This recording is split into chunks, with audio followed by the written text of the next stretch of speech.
Hi guys! Welcome back to my channel. Ito yung mga sinasabi na ngayon ng mga netizen lalo na sa Facebook tungkol kay Bea, kay Su Ramirez, kay Dominic Roque.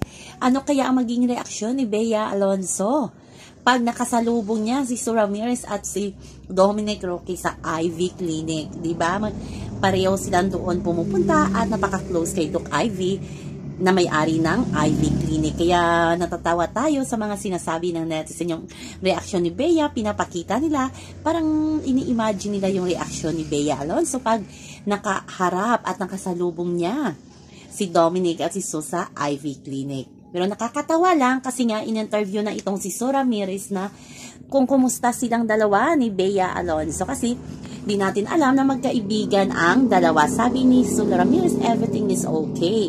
Okay silang lahat at wala nang samaan ng loob. Kaya sabi ni Su, willing talaga siyang makipag-work kay Bea Alonzo pag may offer talaga kasi okay na okay daw silang dalawa ni Bea Alonzo. Pero nakakatawa lang, no, lahat tayo nakatambay pag nakita natin na nagkausap si Su at si Bea Alonzo kasama itong si Dominic Roque.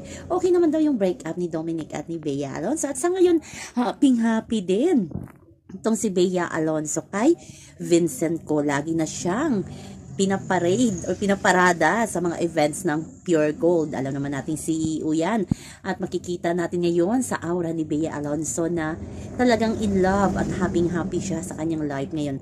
Baka nga ng showbiz talaga ang destiny ni Bea Alonzo at mayaman din kasi hindi nyo din masasabing